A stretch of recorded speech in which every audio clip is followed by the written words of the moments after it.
5 seconds. This year we have commemorated the 75th anniversary of the Dandi March, inspired and led by Mahatma Gandhi in a variety of ways. Thousands of admirers and followers of Gandhiji from India and overseas reenacted the famous Dandi March. Many congressmen and women inspired by the leadership of Sonia Ji participated in the historic reenactment. Our government issued special commemorative postage stamps. I am very happy that today we meet here to issue special commemorative coins. I compliment my colleague, the Finance Minister, for the initiative he has taken in this regard. We all salute Mahatma Gandhi for the courage of his conviction and the power of his symbolism. Holding up a fist of salt from the soil of Mother India, Gandhiji made under British rule unpalatable. It was a historic moment in the creation of free India. I have spoken on several occasions during this year on the significance of Dandi March.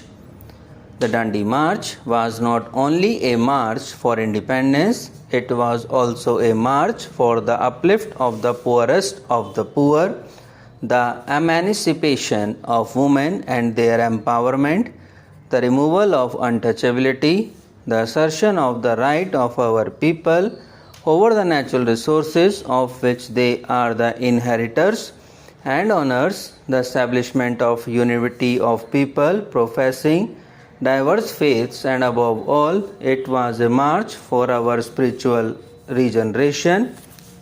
It was also a march of unity of all Indians, irrespective of caste and religion, language and religion.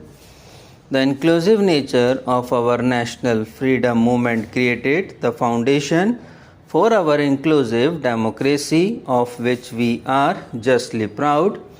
By following Gandhiji's life and deeds, by recapturing the spirit of his ideas like Dandi March, we can build the India of Gandhiji's dream, an inclusive and prosperous India. In celebrating the anniversary of the Dandi March, we must remember that our leaders wanted to free us from foreign rule and from a mindset of dependence. They wanted each one of us to stand for our own rights and take pride in our being Indians, the children of Mother India. The idea of self-reliance is important even today.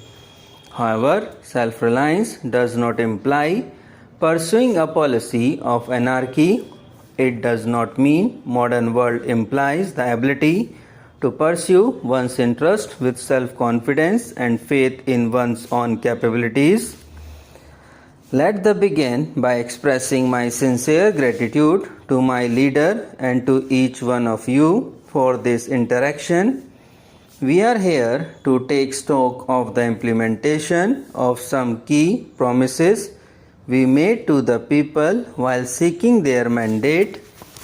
We were returned to power at the center not just on a wave of resentment against the NDA, but equally on a wave of hope and faith in our ability to provide a government that cares. It was a positive vote for a secular and a liberal government, a forward-looking and modernizing government, an inclusive and transparent government.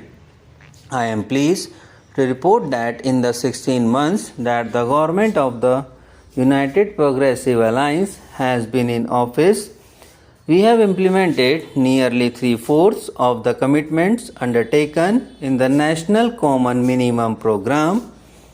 The most important contribution of our party in government has been to bring the nation back to the politics of moderation and the economics of equity and development. The weaker sections of society, the marginalized, the depressed, the minorities, feel a new sense of belonging and ownership in the destiny of our nation. We have taken several steps to empower scheduled caste, scheduled tribes, minorities, women, children, the disabled, senior citizens, and the people living in the far reaches of this vast land. A bill to provide for reservation of posts in civil services has been introduced. We have taken several steps to ensure that commitments already made in respect of the empowerment of scheduled caste and scheduled tribes are fulfilled in a time-bound manner. A group of ministers on Dalit affairs is monitoring our efforts to promote the welfare of scheduled caste. The Department of Personnel is closely monitoring fulfillment of quotas in government jobs at the center.